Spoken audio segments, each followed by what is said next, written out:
بسم اللہ الرحمن الرحیم۔ السلام علیکم ورحمۃ اللہ۔ عمران خان کی جانب سے ایک دن اعلان کیا گیا تھا کہ پاکستان کے اندر دنیا کے بڑے بڑے فیصلے ہوں گے۔ وہ آخرکار دن آ گیا اور پاکستان کے اندر، اس کے دارالحکومت کے اندر، اسلام آباد کے اندر بڑے بڑے ممالک آنا شروع ہو گئے ہیں۔ اور اس وقت سب سے بڑا جو مسئلہ درپیش ہے وہ ہے ایران کی جنگ کا۔ ایران کی جنگ کے متعلق تمام کے تمام بڑے ممالک اس وقت اسلام آباد کے اندر پہنچ چکے ہیں، جس کے اندر مصر بھی شامل ہے، ترکی بھی شامل ہے، سعودی عرب بھی شامل ہے، UAE بھی شامل ہے، یہ تمام بڑے ممالک، قطر بھی شامل ہے۔ وہ پاکستان میں پہنچے ہیں اور پاکستان آ کر انہوں نے فیلڈ مارشل کے ساتھ، جنرل عاصم کے ساتھ ملاقات کی ہے، موجودہ گورنمنٹ کے ساتھ ملاقات کی ہے۔ اور یہ جو اس وقت ایران کی جنگ کا مسئلہ درپیش ہے، اس کے حوالے سے بڑی ڈیٹیل کے ساتھ گفتگو کی ہے اور مختلف آپشنز کے اوپر غور کیا۔ اب آپشنز کیا ہے؟ سب سے بڑا سوال یہ ہے کہ وہ کون سی ایسی آپشنز ہیں جن کے اوپر غور کیا گیا ہے اور کس طریقے سے اس مسئلے کا حل نکل سکتا ہے، یہ سب سے بڑا سوال ہے۔ اب جو آپشنز غور کی گئی ہیں، یہاں پر جن آپشنز کے اوپر غور کیا گیا ہے، جن کے اوپر یہاں پر ڈسکشن ہوئی ہے، وہ 3-4 بڑے پوائنٹس ہیں۔ سب سے پہلے یہ کہ یہ جو ایران والی جنگ ہے دن بدن بڑھتی چلی جا رہی ہے، رکنے کا نام نہیں لے رہی۔ اور یہ نہ صرف اب ایران، اسرائیل، امریکہ کے درمیان ہے، بلکہ یہ جنگ بڑھتی بڑھتی عرب ممالک کے ساتھ یورپین طاقتوں تک پہنچ چکی ہے اور یہ پوری دنیا کے اندر پھیل چکی ہے۔ جو اس وقت سب سے بڑا ایک میگزین ہے دنیا کے اندر، دا اکانومسٹ، اس نے فرنٹ پیج کے اوپر بڑا زبردست ایک آرٹیکل پبلش کیا ہے ایران کے متعلق، جنگ کے متعلق، اور اس کے اندر انہوں نے ایک تصویر پبلش کی ہے کہ کس طریقے سے ایران نے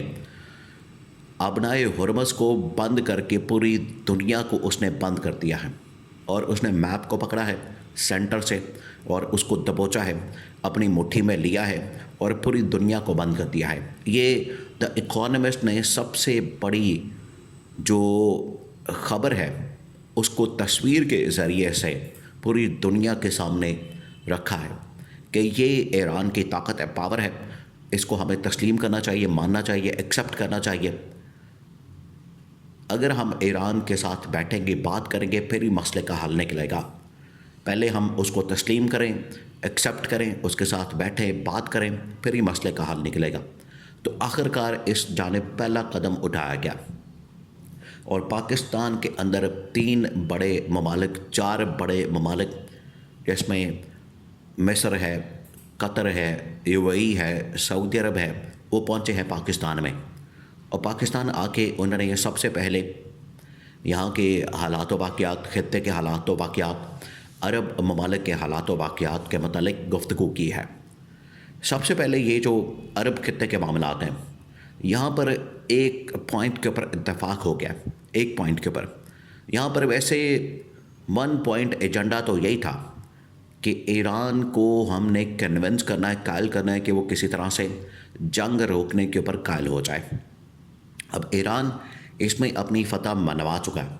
ایران نے اپنی فتح تسلیم کروا لی ہے، جس کی وجہ سے ایران کے ساتھ بات کرنے کے لیے امریکہ، اسرائیل اور مغربی طاقتوں کی جانب سے ان ممالک کو لانچ کیا گیا، میدان میں اتارا گیا کہ یہ جائیں، ایران کے ساتھ بات کریں، ایران کے ساتھ ملاقات کریں، ایران کے ساتھ نیگوشیٹ کریں، کیونکہ ہمارے مسائل اب دن بدن بڑھتے چلے جا رہے ہیں اور یہ رکنے کا نام نہیں لے رہے۔ تو امریکہ، اسرائیل کو اس چیز کا احساس ہو گیا کہ ایران کے اوپر حملہ کر کے کتنی بڑی غلطی کی ہے، تو انہوں نے اب ان ممالک کے ذریعے سے، ایک تو انہوں نے پاکستان کے اندر یہ بھیجا ان ممالک کو، اور ان ممالک کے ذریعے سے ایران کو کنونس کرنے کی کوشش کی ہے۔ نمبر 1، اس کے اندر جو پوائنٹس ڈسکس کیے گئے ہیں اور جو 1 پوائنٹ ایجنڈا ڈسکس کیا گیا ہے، وہ یہ کہ فوری طور پر جنگ بندی کی جائے، فوری طور پر سیز فائر کیا جائے، یہ وقت کی ضرورت بن چکا ہے۔ اگر سیز فائر نہیں کیا جاتا، اگر یہاں پر جنگ بندی نہیں کی جاتی تو پوری دنیا کے اندر صرف پاکستان کے اوپر نہیں، عرب ممالک کے اوپر نہیں، مغرب کے اوپر نہیں، امریکہ کے اوپر نہیں، بلکہ پوری دنیا کے اوپر اس کے اثرات مرتب ہو رہے ہیں۔ پوری دنیا کے اندر وہ امریکہ سے لے کر آسٹریلیا تک جتنے ممالک ہیں وہ تمام کے تمام اس جنگ سے متاثر ہو رہے ہیں۔ تو پہلی جو ڈیمانڈ رکھی گئی، پہلی جو شرط رکھی گئی، پہلے جو کنڈیشن رکھی گئی، وہ اس بات کے اوپر رکھی گئی کہ سب سے پہلے ہم نے اس جنگ کا خاتمہ کروانا ہے، اس کے اوپر جنگ بندی کروانی ہے۔ جنگ بندی کروانے کے بعد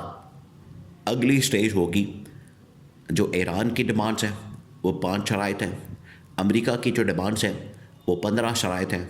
ان کے اوپر پھر گفتگو کی جائے گی۔ پہلے جنگ بندی کر لی جائے، سیز فائر کر لی جائے، پھر اس کے بعد جو کنڈیشنز ہیں، اس کے بعد جو شرائط ہیں، ان کے اوپر بات ہوگی۔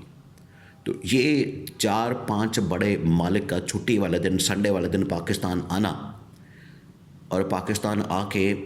ایران، امریکہ، اسرائیل جنگ کے متعلق بات کرنا اور اس کا سلوشن نکالنے کی بات کرنا، اس بات کا ثبوت ہے۔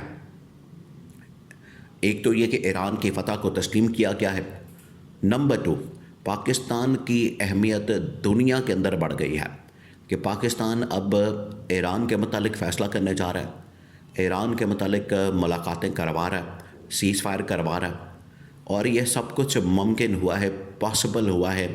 ایک تو فیلڈ مارشل کی وجہ سے، دوسرا پاکستان کے اندر بھی اسٹیبلٹی، پاکستان کے اندر بھی استحکام اور اس کی جو پالیسی ہے اس کو کنٹینیو رکھنے کے لیے ڈیمانڈ کی جا رہی ہے کہ پاکستان کے اندر بھی جو حالات و واقعات ہیں ان کو بھی بہتر کیا جائے۔ عمران خان کی رہائی کے اوپر بھی زور دیا گیا ہے کہ عمران خان اگر آج ہوتا، کیونکہ آج جس طریقے سے اسرائیلی وزیر اعظم نیتن یاہو اور امریکی صدر ڈونلڈ ٹرمپ وہ پاگلوں کی طرح جو ان کے دل میں آتا ہے، منہ میں آتا ہے، جو ان کے دماغ میں آتا ہے بات کر دیتے ہیں اور کوئی ان کی جانب سے لحاظ نہیں رکھا جا رہا۔ اگر ان کو کوئی صحیح جواب دے سکتا تھا تو وہ عمران خان دے سکتا تھا، کیونکہ یہاں پر ان ممالک نے آ کے شہباز شریف سے یہ